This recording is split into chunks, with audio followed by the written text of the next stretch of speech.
জানি। Control yourself Rakesh. Rakesh control. Rakesh সামলাও নিজেকে নিজে। রাকেশ Please. দেখুন না কি হয়ে গেল। এখন তদন্ত চলছে, আমি স্যার, বাইরে গিয়ে কিছু কথা করুন বলছি। আপনি। আমি বাইরে গিয়ে কথা বলছি, তোমরা ওকে বাইরে নিয়ে যাও। আরে আমি তো বললাম কথা বলবো। চলো যাও। রাকেশ, কন্ট্রোল বাইরে নিয়ে যাও। ইউরসেলফ, সব ঠিক হয়ে যাবে।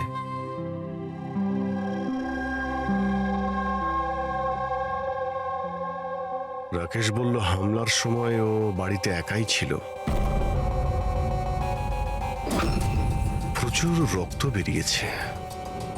এর গলায় যে 3টে দাগ আছে ওটা দেখে মনে হচ্ছে যে ধারালো অস্ত্র দিয়ে আঘাত করেছে একে।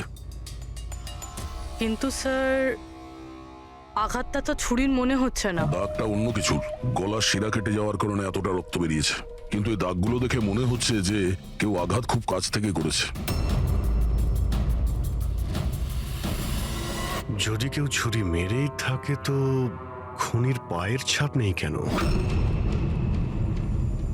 চারদিকে এত রক্ত ছড়িয়ে রয়েছে আর খুনি পায়ের ছাপ না রেখেই এখান থেকে গেল কি করে? হ্যাঁ, এটা তো চিন্তা করার বিষয় যে ও গেল কি করে। এই রাকেশ বলছিল যে যখন দিব্যানীর খুন হলো তখন ও এর সঙ্গে ফোনে কথা বলছিল আর ও একটা ফাইল খুঁজছিল, আর হঠাৎ চিৎকারের আওয়াজ এলো আর ও মারা গেল।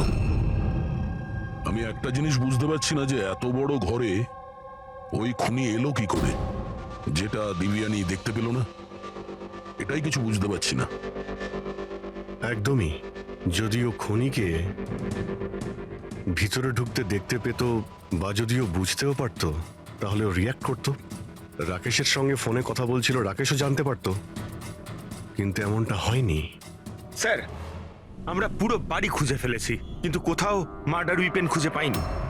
এটা কি ধরনের খুন? না খুনির আসার কোনো প্রমাণ, না যাওয়ার কোনো প্রমাণ। রাকেশ বাবু, একদম চমৎকার ফ্ল্যাট আছে। পুরো মুম্বাইকে এখান থেকে দেখতে পাবেন। পুরো শহরে এর থেকে সস্তায় ফ্ল্যাট আর পাবেন না। এই নিন ফার্নিচার আপনার, বসে থাকুন, টিভি দেখুন। দেখুন, আমি কাজের জন্য বেশিরভাগ সময় পুনেতে থাকি, তো মহিলাদের জন্য এই সোসাইটিটা সেফ তো? 100% সেফ। সিসিটিভি ক্যামেরা আছে, 24 ঘন্টা সিকিউরিটি গার্ড আছে, আর কোনো সমস্যা হলে আমিও তো আছি না। হ্যালো, হ্যালো দেবজানি, শোনো, আমি এখানে পার্লাতে এসেছি। এখানে একটা সুন্দর ফ্ল্যাট দেখেছি, তোমার পছন্দ হবে। Thank you so much Rakesh. Finally আমি নরক থেকে মুক্তি পাবো। আচ্ছা শোনো না, আমিও ফ্ল্যাটটা দেখবো একটু। হ্যাঁ, অফকোর্স দেখবে। একটা কাজ করো, এক্ষুনি চলে এসো, ঠিক আছে? আচ্ছা শোনো, আলমারির মধ্যে আমি একটা ফাইল রেখেছি, ওখানে ডকুমেন্টস আছে এগ্রিমেন্টের জন্য, ওটাও নিয়ে আসবে। যদি ফ্ল্যাট পছন্দ হয় তো আজই এগ্রিমেন্ট করে নেবো। ওকে, 1 মিনিট। রাকেশ, কোথায় রেখেছো ফাইল? আমি পাচ্ছি না তো। আরে ভাই, আমি তোমার জন্য একটা গোটা ফ্ল্যাট খুঁজে ফেললাম আর তুমি একটা ফাইল পাচ্ছ না? আর দেখতে পাচ্ছি না তো। না, কোথায় দেখছো দেবজানি? ডান দিকের আলমারির সেকেন্ড ড্রয়ারটার মধ্যে দেখো। পেয়ে গেছি। ওকে ওকে, ওই যে এগ্রিমেন্টের ফাইল, ওটা তো? পেয়েছো? চলো ঠিক আছে, ব্যাস আমি এখনই নিয়ে বেরোচ্ছি। ঠিক আছে, নিয়ে এসো। হ্যালো দেবজানি,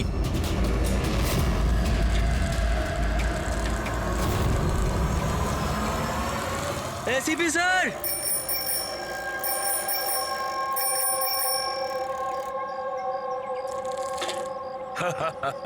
আরে জিমি, কেমন আছো বাবা?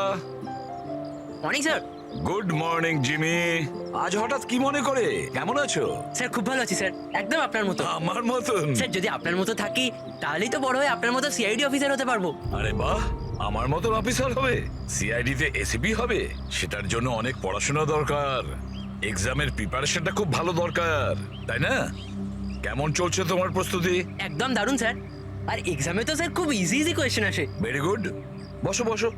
স্যার এটা আমার স্ক্র্যাপ বুক স্যার।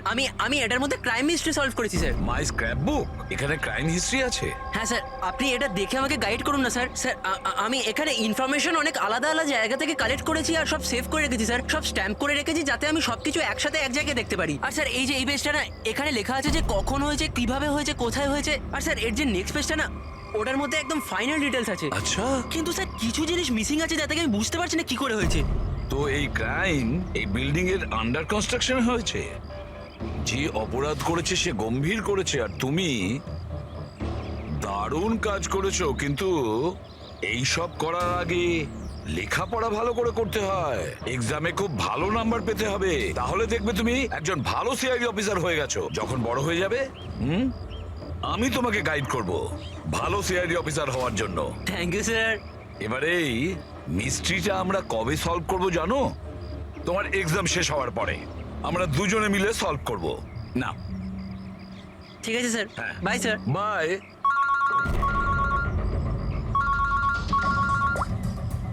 হ্যাঁ দয়া, কোথায়? আচ্ছা ঠিক আছে, আমি এখনই পৌঁছচ্ছি ওখানে। হ্যাঁ, আর রিপোর্ট নিয়ে বিউরোতে এসো। হ্যাঁ।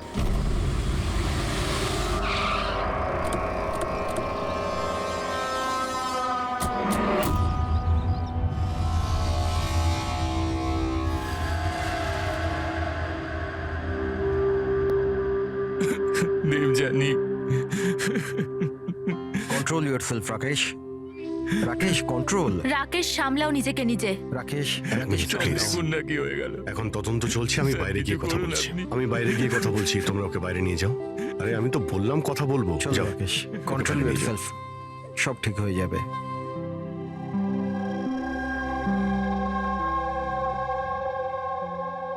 রাকেশ বলল হামলার সময় ও বাড়িতে একাই ছিল।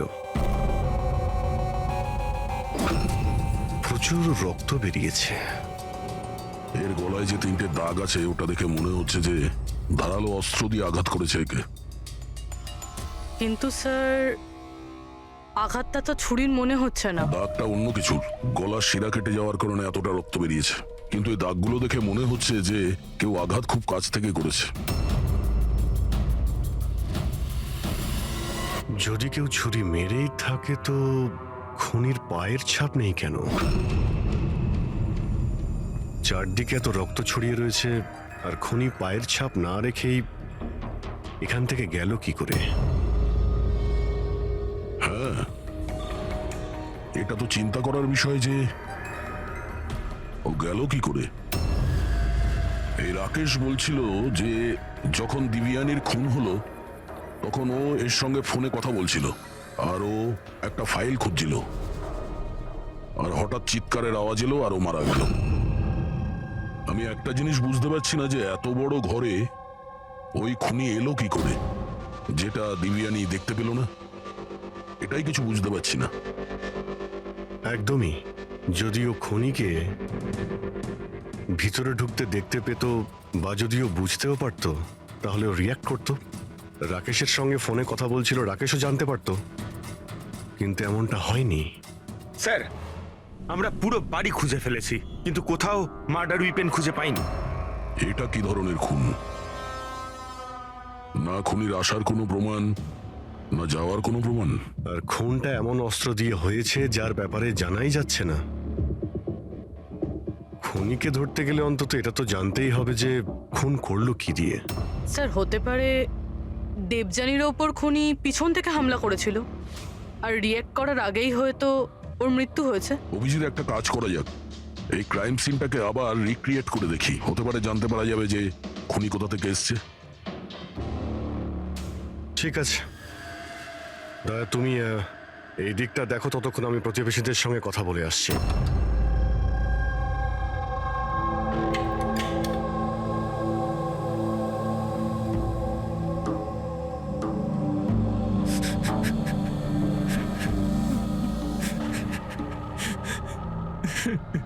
স্যার, যেই আমার বউকে খুন করে থাকুক ওকে ছাড়বেন না। নিজেকে সামলাও, খুনি অবশ্যই ধরা পড়বে। এই সামনের ফ্ল্যাটটা কার? স্যার এটা আমার ফ্ল্যাট। আপনি স্যার আমি অভিষেক, আর এটা আমার ওয়াইফ প্রিয়া। Hi sir. আমরা এখানেই এই ফ্ল্যাটের সামনেই থাকি। 9:30টার সময় যখন এই খুন হয় তখন আপনারা কোথায় ছিলেন? স্যার আমরা এই করিডোরেই ছিলাম। আমরা ব্যাস ঘরের দিকে যাচ্ছিলাম আর জোরে চিৎকার শুনলাম। হ্যাঁ স্যার, খুব জোরে। তখন আমরা এখানেই দাঁড়িয়ে গেলাম। এখানেই ছিলেন আপনি করিডোরে? হ্যাঁ স্যার। তখন ওই সময় কি কাউকে যেতে বা আসতে দেখেছিলেন? না না, স্যার। স্যার আমরা তো কাউকেই দেখিনি। নো।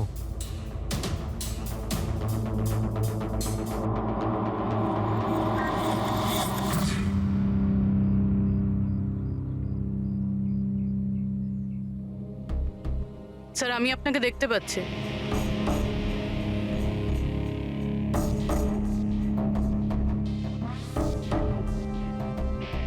আমি আপনাকেও দেখতে পাচ্ছি।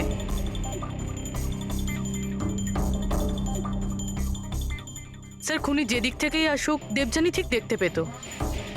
তাহলে এরকম কিভাবে হলো যে দেবযানী খুনিকে দেখতেই পেল না? এটাই তো বুঝতে পারছি না পুরবি, যে খুনিকে দিব্যানী দেখতে পায়নি কেন। ভেতরে এসে খুব সহজেই মেরে চলে গেছে ও, আর এখানে হাতাহাতির কোনো চিহ্নই নেই। খুনি না ডান দিক থেকে এসছে, না বাঁ দিক থেকে, আর না পেছন থেকে। আচ্ছা, এটা তো নয় যে খুনি সামনে থেকে এসছে? সামনে তো ক্যাবিনেট আছে, এখান থেকে তো দেখতেই পাওয়া যেত। দেখতে তো তখন পেত যখন ওকে দেখা দিত। আচ্ছা, ও এখানে তো জায়গাই নেই স্যার। এটাতেও নেই। স্যার দেবযানীর খুন হয়েছে মানে খুনি ভিতরে তো নিশ্চয়ই এসেছিল। এবার প্রশ্ন এটাই থাকে যে ও এখানে লুকিয়েছিল কোথায়? তার থেকেও বড় কথা স্যার, খুনি ঘরের ভিতর ঢুকলো কি করে? না কোনো জানলা ভাঙা আছে, না কোনো কাচ ভাঙা আছে, আর না তো দরজাটা নিয়ে কেউ কিছু করেছে।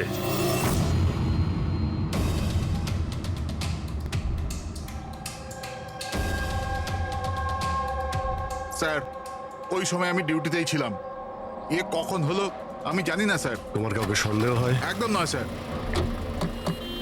স্যার ওর সাথে তো একদিন না একদিন এটা ঘটতোই। কেন? এটা কেন বলছেন আপনি? নম্বরের ক্যারেক্টারলেস মহিলা ছিল ওর ঘরে, জানি না কত লোকের আসা যাওয়া লেগেই থাকতো। রাকেশ, এই ফ্ল্যাটের চাবি কার কার কাছে থাকে? স্যার একটা চাবি তো ঈশান বাবুর কাছে থাকে, উনি সোসাইটির চেয়ারম্যান। আর একটা চাবি সিমরানের কাছে আছে, যে দেবযানীর ছোটবেলার বন্ধু, আর ওই আমাদের ফ্ল্যাটটাকে রেনোভেট করেছিল। না বলে একমাত্র ওই আছে যে বাড়ির ভেতর ঢুকতে পারে।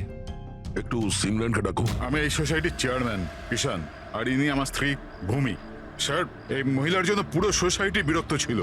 স্যার ব্যভিচারের সমস্ত সীমা পার করে দিয়েছিল স্যার। না জানে ওর কতগুলো প্রেমিক ছিল। আমার তো মনে হয় স্যার নিশ্চয়ই কোনো না কোনো প্রেমিকই ওর হত্যা করেছে। এক মিনিট। আমরা শুনেছি যে উনি খুবই সাধারণ হাউস ওয়াইফ ছিলেন। স্যার ও বিবাহিত ছিল, কিন্তু নিজের স্বামী রাকেশের সাথেও থাকতো না। এক্সকিউজ মি, আপনি প্লিজ আমার গাড়িটা পার্ক করে দেবেন? Yeah sure. Yeah.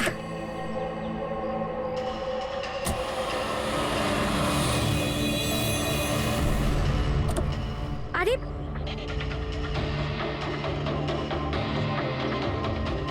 Thank you. What's your name? Abhinav. কোথায় থাকেন আপনি? ব্যাস এই বিল্ডিংয়েই। Thank you so much.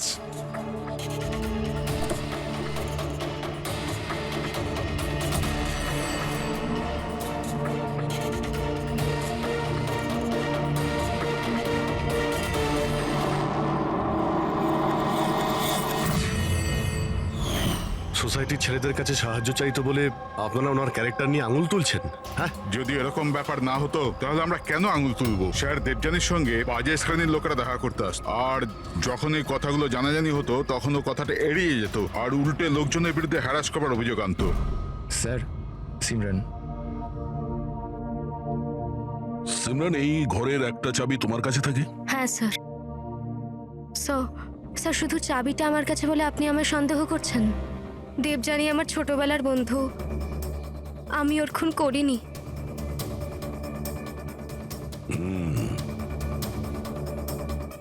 Rakesh, এই ঘটনার ব্যাপারে দিব্যানীর বাড়ির লোককে ইনফর্ম করেছো তো? আমি ওর ছোট বোনকে ফোন করেছি স্যার, ও হয়তো আসছে। আপনি জানেন ও 10 জন লোকে লাভ কার্ড দিয়েছে। লাভ কার্ড? ওটা তো আমিও জানতাম না, যখন আমার হাজব্যান্ডকে দিল তখন আমি জানতে পারলাম। আপনাকেও? আপনি সবাইকে জিজ্ঞেস করতে পারেন স্যার। কি একদম স্যার ঠিক। দেখুন, ওই কার্ডটা কি আমরা দেখতে পারি?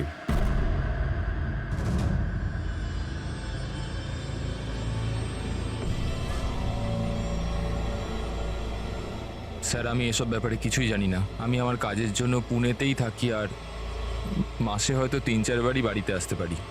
এত কিছু ঘটে গেছে রাকেশ, আর তুমি আমাদের বলছো কিছুই জানো না? এটা কিভাবে সম্ভব? না স্যার, আমি সত্যিকারেরই কিছু জানি না, কিন্তু দেবযানীকে কিছুদিন ধরেই খুব বিরক্ত লাগছিল।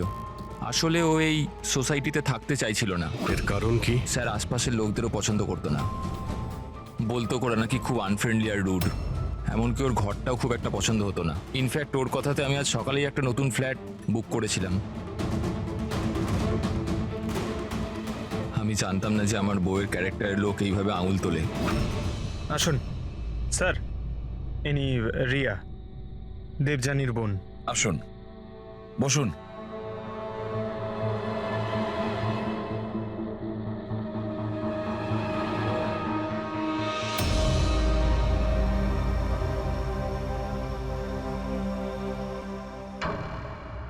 স্যার, আমি আপনাকে একটা কথা বলতে চাই।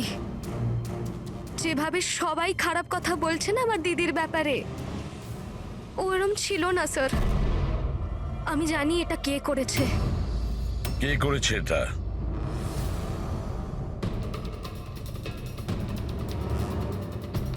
স্যার আসলে বিয়ের আগে দিদির একটা বয়ফ্রেন্ড ছিল, নীলেশ নাম ছিল। দিদির ওর সাথে আশীর্বাদে হয়ে গিয়েছিল। সব ওই করেছে স্যার। আপনি এটা কেন মনে করছেন যে দিব্যানীর খুন নীলেশ করেছে? Sir he was a disgusting man. মার তো খুব অত্যাচার করতো আমার দিদির ওপর স্যার। স্যার স্যার ওর এরকম ব্যবহারের জন্যই ওর সাথে আমরা বিয়ে ভেঙে দিই। আমার সাথে সম্পর্ক ভাঙলি? হ্যাঁ, আমার সাথে সম্পর্ক আর বিয়ে অন্য কাউকে? কেন?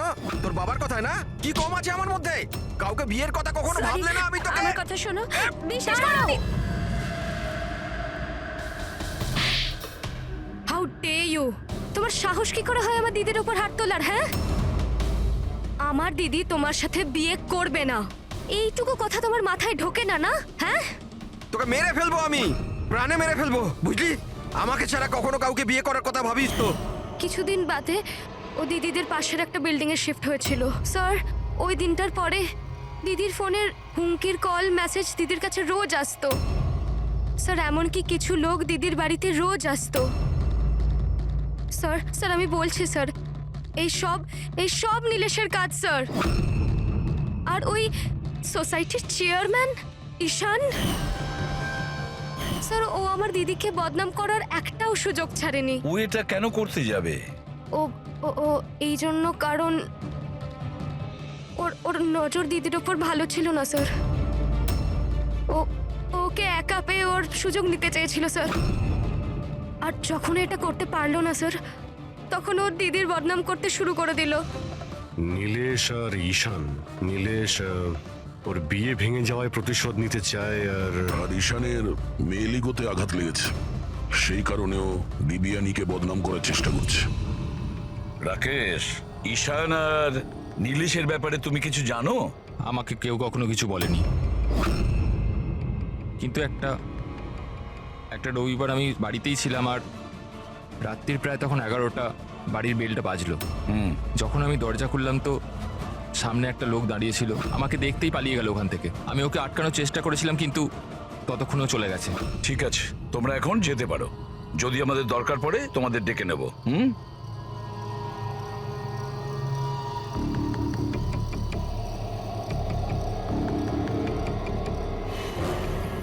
ঈশান, নীলেশ আর সেই লোকটা যে রাত্রিবেলা দেবযানীর ঘরে এসেছিল, খোঁজ নিতে হবে এই 3 জনের ব্যাপারে। হতে পারে খুনি এই 3 জনের মধ্যেই কেউ। তবে যেই হোক, দেবযানীকে কিভাবে খুন করলো?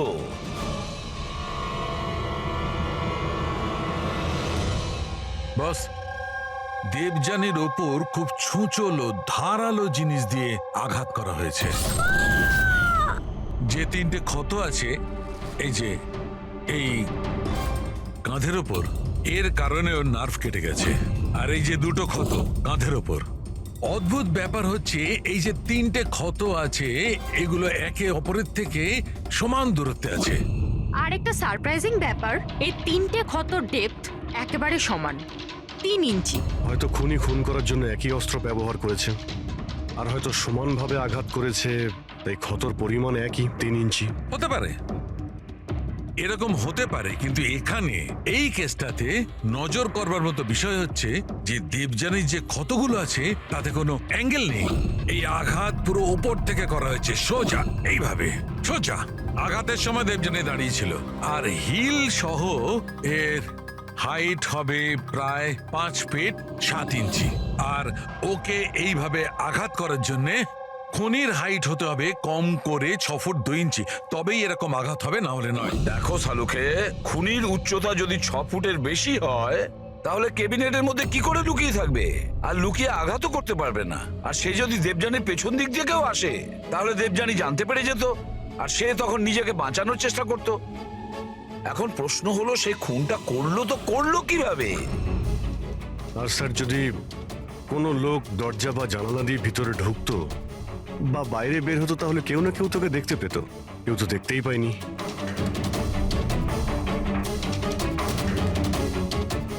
এই খুনি দেবযানীর কাছে পৌঁছলো কিভাবে? আর তাছাড়া দেবযানী টেরও পেল না।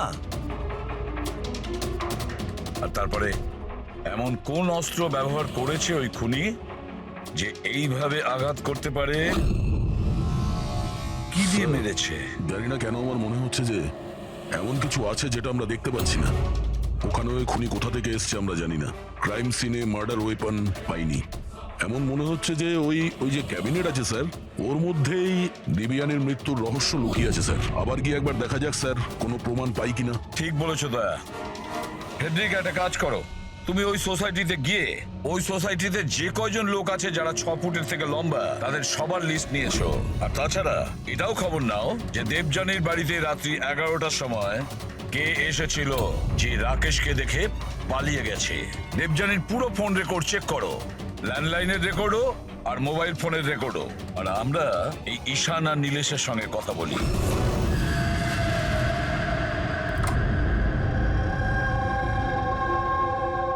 ডক্টর সালুকের থিওরি অনুযায়ী খুনের উচ্চতা 6 ফুটের উপরে।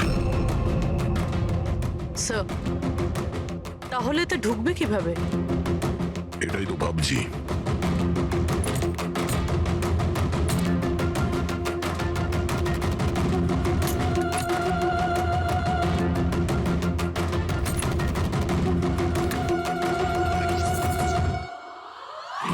স্যার, এই সেলফের ভেতর তো দেখছি ভালোই জায়গা রয়েছে। আপনার মতো লম্বা চওড়া লোকও এর ভেতর ঢুকে যেতে পারবে। ওটাও দেখে নিচ্ছি।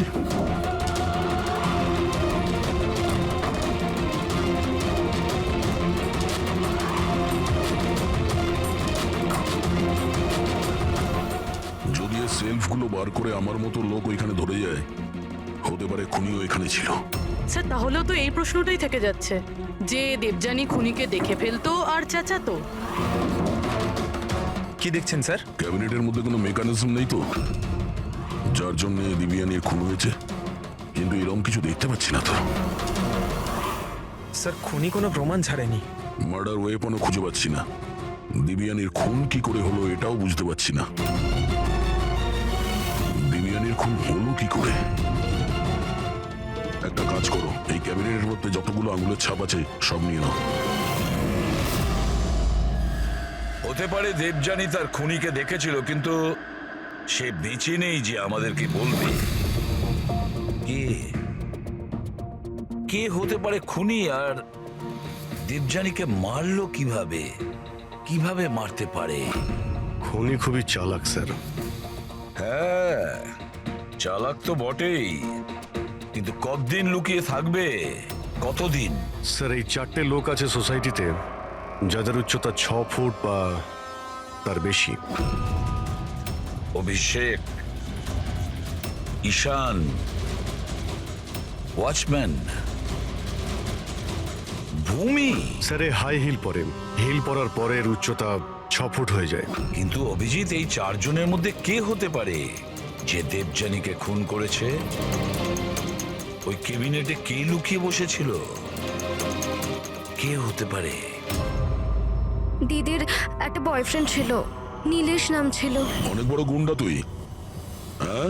গত সপ্তাহে নিজের প্রতিবেশীকে এমন মেরেছিস যে মরতে মরতে বেঁচে গেছো। আর দিবিয়ানিকে তো মেরেই দিয়েছিস। সত্যি সত্যি যদি মেরে ফেলতাম, কিন্তু আফসোস ও তো নিজেই মরে গেল। হ্যাঁ মানছি ওর সাথে আমার ঝগড়া হতো, কিন্তু এর জন্য কেউ বিয়ে ভাঙে নাকি? স্যার এই জন্যই আমি বদলা নিতে চেয়েছিলাম। প্রচুর তেল তোর শরীরে না? হ্যাঁ, 2 মিনিট, মাত্র 2 মিনিটই তোর সমস্ত তেল বার করে দেবো, বুঝেছিস? তারপর স্বপ্নেও কাউকে মারার কথা ভাববি না তুই। স্যার, আমি ওই সোসাইটিটার সমস্ত ফুটেজ চেক করেছি, আর সেখানে নীলেশ সোসাইটির বাইরে এদিক ওদিক ঘুরে বেড়াচ্ছিল দেখা গেছে। আচ্ছা,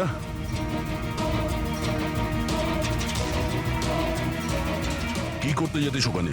আমি শুধু দেখা করতে গিয়েছিলাম, দেখা করার চেষ্টা করতাম, কিন্তু ওর দেখা পাইনি। বুধবার সকাল 9:30টার সময় যখন দিবিয়ানির খুন হয়েছিল, কোথায় জানি ছিলি না তুই? জানি না স্যার, আমি রাতে একটু বেশি খেয়ে ফেলেছিলাম, তাই আমার মনে আসছে না। মনে করার চেষ্টা কর, খুব ভালো করে চিন্তা কর, স্মৃতিশক্তি ফিরিয়ে নিয়ে আয়, না হলে তোর এমন হাল করব তুই নিজেকে চিনতে পারবি না, বুঝলি? ফ্রেডি, চল। ঈশান, তুমি দিবিয়ানিকে সার্টিফিকেট দিচ্ছিলে, ক্যারেক্টার সার্টিফিকেট, হ্যাঁ? নিজের ব্যাপারে কি বলবে তুমি? আমি কিছু বুঝতে পারলাম না স্যার। আমরা সবকিছু বুঝে গেছি। দিবিয়ানি তোমায় পাত্তা দেয়নি, তাই ওকে বদনাম করে দিয়েছো পুরো সোসাইটিতে। সবকিছু ঠিকঠাক বল, না হলে আমি... স্যার ওই সমস্ত পুরুষের সাথেই ঘোরাফেরা করতো, তো আমি ওর সাথে কাছাকাছি হওয়ার চেষ্টা করেছিলাম, কিন্তু ও আমাকে এড়িয়ে যেত। তখন আমি ভাবলাম যে আমি এর বদলা নেব। আর বদলা নেওয়ার চক্করে ওকে মেরেই দিলে? হ্যাঁ? না স্যার, আমি ওকে মারিনি, আমি তো শুধু ওকে ধমকেছিলাম ভয় দেখাতে। তোমার কাছে ওর ফ্ল্যাটের চাবিও তো ছিল, হ্যাঁ? মানে তোমার কাছে উদ্দেশ্যও ছিল আর উপায়ও ছিল, হ্যাঁ? কিন্তু স্যার যখন ওর মৃত্যু হয় তখন তো আমি সোসাইটির ওয়াটার পাইপ ঠিক করছিলাম। আপনি চাইলে যে কাউকে জিজ্ঞাসা করতে পারেন। আমরা জেনেই যাবো।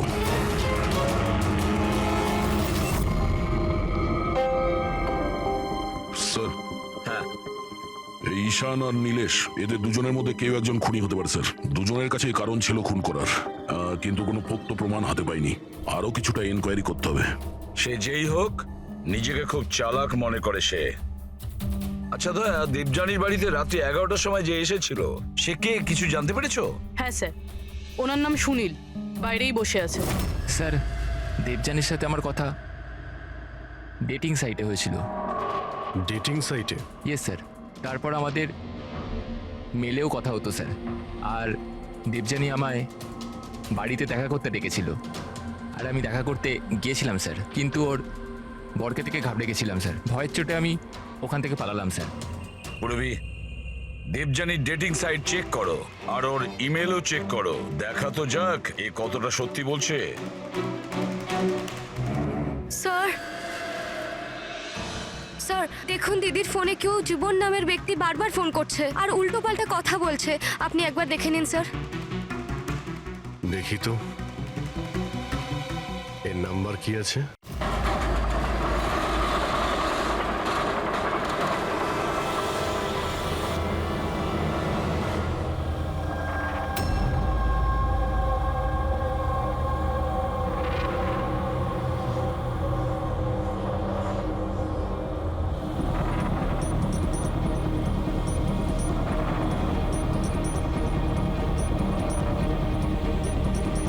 আরে ঠিক করে কাজ কর না। আরে বললাম না এত তাড়াতাড়ি কাজ হবে না। তোমরা কি বিল্ডারের লোক হও আর যেই হও, বললাম তো এত তাড়াতাড়ি কাজ হবে না। সময় তো তোর শেষ হয়ে এসেছে, বুঝলি? আগে এটা বল, দিবিয়ানিকে কিভাবে জানিস তুই? দেবযানী? হ্যাঁ, কে দেবযানী? একদিন অন্তত 10 বার ফোন করতেই আর বলছিস এখন কে দিবিয়ানি? স্যার কারা আপনারা? আমরা তারাই যাকে দেখে অপরাধী কাঁপে, সিআইডি। স্যার আমি কিচ্ছু করিনি, আমি সত্যি বলছি আমি কিচ্ছু করিনি। কিচ্ছু করিসনি? দিবিয়ানির খুন করেছিস আর বলছিস কিছু করিসনি?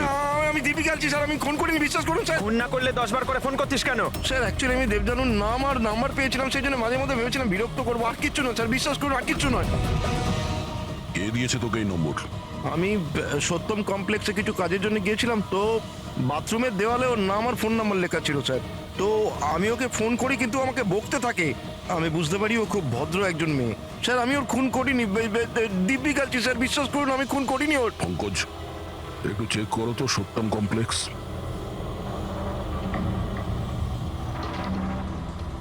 স্যার এটা তো কমার্শিয়াল বিল্ডিং, অনেক অফিস রয়েছে এখানে।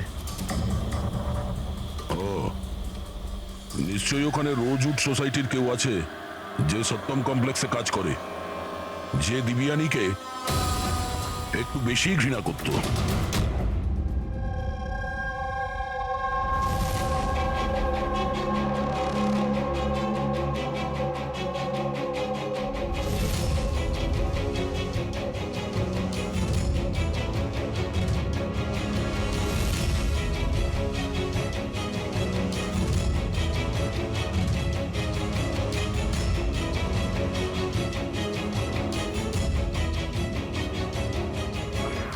জিমি, আরে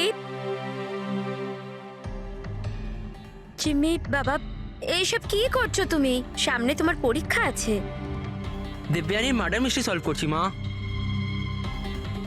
কি? আগে ম্যাথের কোয়েশ্চেন পেপার তো সলভ করো। আমি কিছু বলছি তোমার। মা প্রথম পেপারটা ফিজিক্সের, আর এই মার্ডারটা কিছুটা ফিজিক্সের লজিক কাজ করেই হয়েছে। তোমার এই লজিক না, এতে আমি বিরক্ত হয়ে গেছি। এখন এই লজিক গিয়ে তুমি এসিপি স্যারকে বোঝাবে, আর তারপর উনি আমায় ফোন করে তোমার নামে নালিশ করবেন। মা যখন এসিপি স্যার আমার কমপ্লেন করবে না, তখন ওনার সামনেও এমনি একটু বকে দিও। হ্যাঁ, সিআইডি অফিসার হওয়ার কথা বলছো, আর নিজের মাকে মিথ্যে বলার ট্রেনিং দিচ্ছ, তাই না? এখন আমি গিয়ে এসিপি স্যারকে এটা নালিশ করবো, দাঁড়া। মামা আমি জানি তুমি স্যারের কাছে নালিশ করবে না, আচ্ছা, কারণ তুমি তো ওয়ার্ল্ডের বেস্ট মম, তাই না মা? না না, আরে ছাড়, আরে জিমি, আরে তুমি ছাড়। বলবে না মা? আরে না না না, তুমি বলবে না? তুমি আর মা আমি গিয়ে এখনই বলছি, এখনই দাঁড়িয়ে তুমি যা। বলবে না?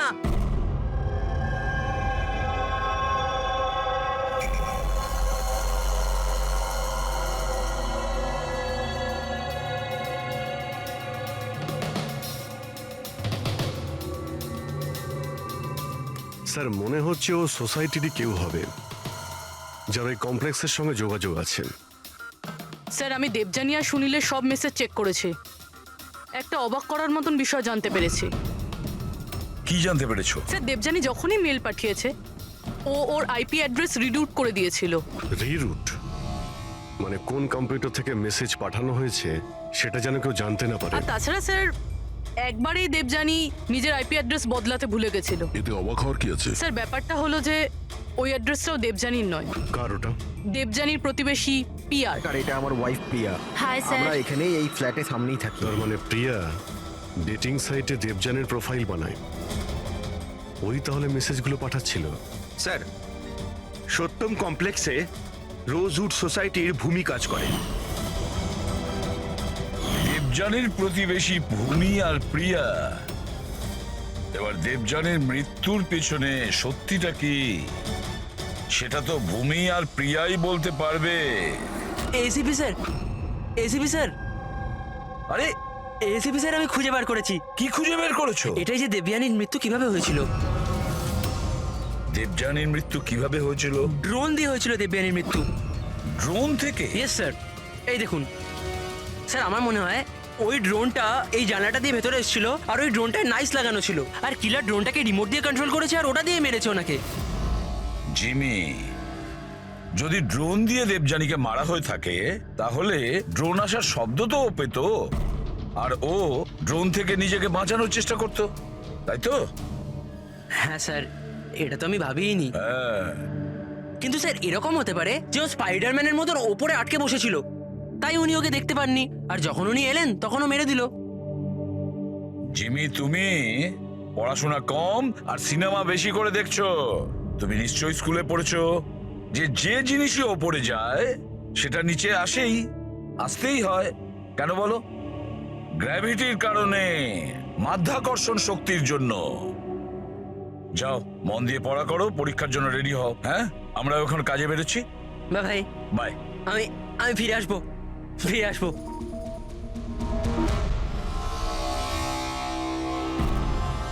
কিছু বলছেই না। সব বলবো, সব বলবো। আসুন আসুন।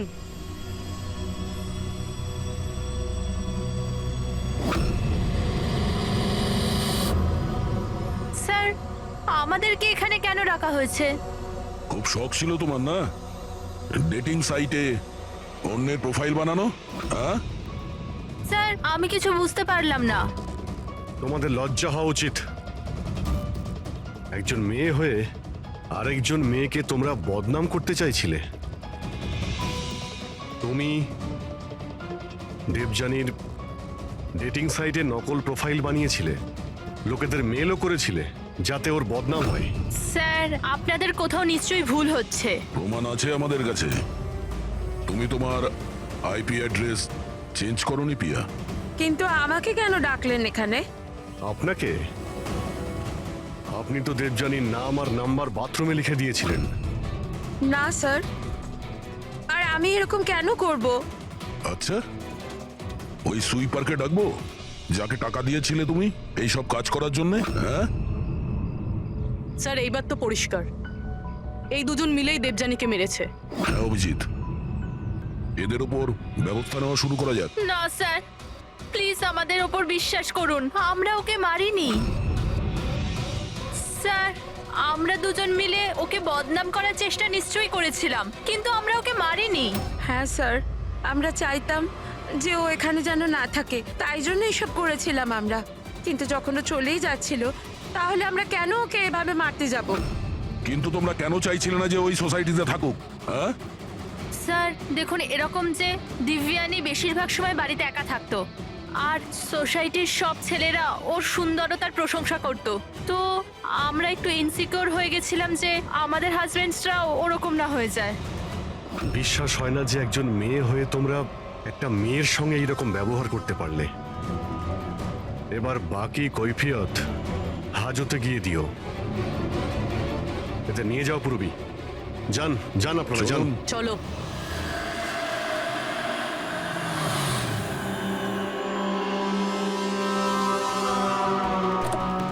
হ্যাঁ স্যার, জানতে পারলেন কিছু? আমি ওই কাবারটা খুব ভালো করে চেক করেছি, কিন্তু ওখানে দেবযানী আর রাকেশের আঙুলের ছাপ ছাড়া আর কারোর আঙুলের ছাপ পাইনি। আর ওই আঙুলের ছাপগুলো শুধু নবের ওপর ছিল, দরজার নবের ওপর, আর কোথাও নয়। মানে ক্যাবিনেটের মধ্যে কেউ বসেছিল না? না, এরকম তো কোনো প্রমাণ পেলাম না। এই কেসটা তো সমাধানের বদলে সমস্যায় ফেলছে আমাদের। খুনি যদি ক্যাবিনেটে না থাকে তাহলে কোথায় ছিল? আর খুনি এই খুনটা করলো কিভাবে? না জানালা দিয়ে এসেছে, না দরজা দিয়ে, আর না তো এই কাবার্ডের মধ্যে ছিল। তাহলে খুনি এলো কিভাবে? আর যদি খুনি না আসে তাহলে খুনটা হলো কিভাবে? খুন হলো কি করে? দেখো, আমি তোমাদের বলেছিলাম না দেবযানীর কাঁধের ওপর যে 3টে ক্ষত ছিল, ওগুলো একদম 90 ডিগ্রি অ্যাঙ্গেলে ছিল। মানে মানে যখন আঘাত করা হয়েছে উঁচু থেকে করা হয়েছে, ওপর থেকে।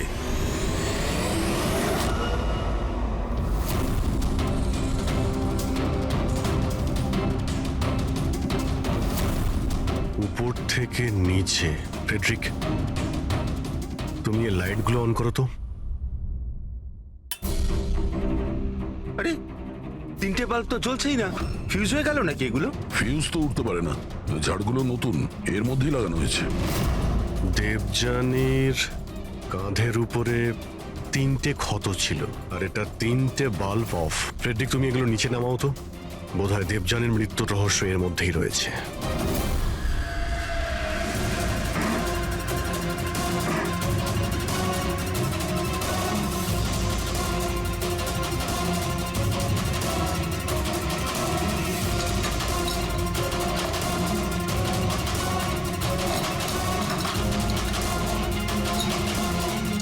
ক্যামেরা এখানে লাগিয়েছে কেন? এই হচ্ছে ওই হাতিয়ার যা দিয়ে খুন হয়েছে, রক্ত লেগে আছে এতে। আর এই দ্বিতীয়টা? আর এটা এই তারের সঙ্গে যুক্ত করে রেখেছে, আর এর সাহায্যেই এটা তীরের গতিতে নিচে নামে, দেবযানীকে মার্ডার করে, আর উপরে গিয়ে বাল্বের সঙ্গে ফিট হয়ে যায়। স্যার এটাতে সেন্সারও আছে, মনে হচ্ছে যে ওয়াইফাই দিয়ে, কোনো রিমোট দিয়ে বা অ্যাপের মাধ্যমে চালানো হচ্ছে। কেউ তো এই ক্যামেরা দিয়ে দিবিয়ানির উপর নজর রাখছিল, ওর প্রত্যেকটা চালচলনের উপর। আর যেই দিবিয়ানি এই রুমে এসছে এই ঝাড়ের নিচে, ওর অ্যাপের সাহায্যে এই হাতিয়ারকে নিচে ছেড়ে দিয়েছে, আর সেটা সোজা দিবিয়ানির গায়ে লাগে, ও মারা যায়। আর সেই জন্যেই খনিকে আমরা না যেতে দেখেছি না আসতে, আর দেখবই বা কি করে? খনি তো এখানে ছিলই না। ভালো টেকনিক ব্যবহার করেছে খনি। কিন্তু এরকম করতেটা কে পারে?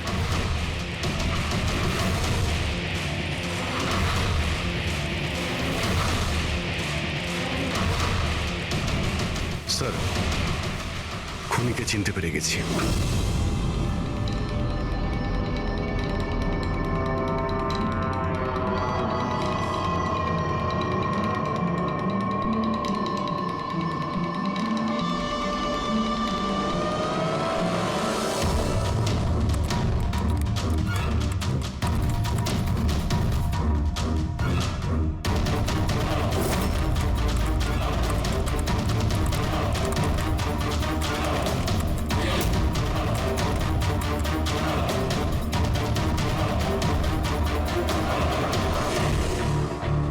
ল্যাপটপ কি করে অন হলো? Suicide note?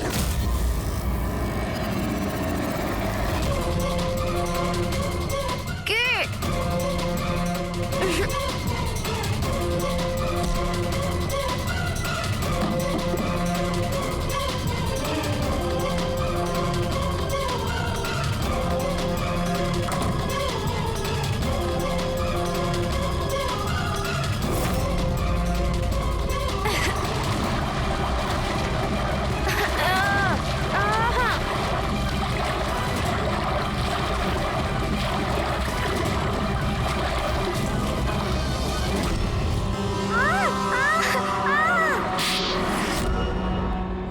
স্যার, ম্যাডামের ফ্ল্যাট পছন্দ হয়েছে তো?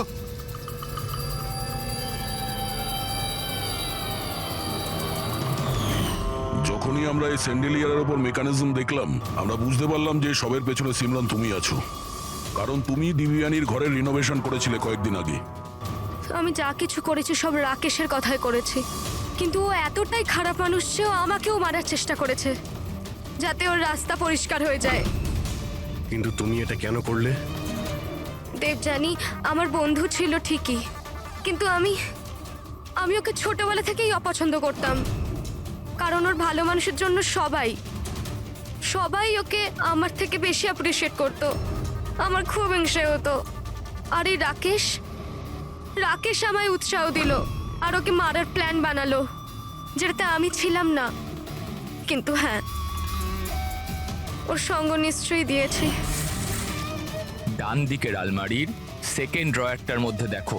তুমি ইচ্ছে করে ওকে ফাইল আনতে বলেছিলে, এইভাবে ও ঝাড়বাতির সামনে আসে, আর অ্যাপের মাধ্যমে তুমি ওকে খুন করে দিলে। আর কি করতাম স্যার? ওই মহিলার সাথে সারা জীবন থাকতাম। জানি না কতজনের সাথে। স্যার, ওর ক্যারেক্টার ঠিক ছিল না। বিয়ের পরে ওর 10খানা অ্যাফেয়ার ছিল। আমি তো ছাড়তেই চেয়েছিলাম, কিন্তু ফ্যামিলির প্রেশারের জন্য সেটাও করতে পারছিলাম না। এভাবে কি করে ও আমার জীবনটা বরবাদ করে দেবে? মেয়েদের কোনো শাস্তিও হয় না। স্যার, আমি ওর থেকে মুক্তি চেয়েছিলাম, সেই জন্য আমি ওর মৃত্যুকেই নিজের রাস্তা বানালাম, আর সিমরানের ছোটবেলার হিংসাকেও কাজে লাগালাম। শুধু একটা সন্দেহের কারণে তুমি ওকে মেরে দিলে?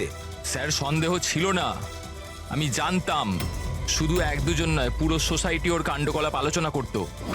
আর আমি নিজেও যখন আমি বাড়িতে থাকতাম, তখন রাতের বেলা জানি না অচেনা ছেলেরা ওর সাথে দেখা করতে আসতো।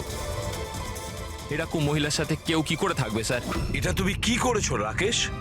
নিজের সহজ সরল স্ত্রী দেবযানীকে সন্দেহ করে ওর প্রাণ নিয়ে নিলে। জীবনের যেটুকু সুখ বাকি ছিল সেটাও তুমি নিয়ে নিলে।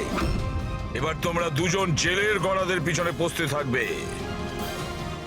আইন তোমাদের কঠোরতম শাস্তি দেবে।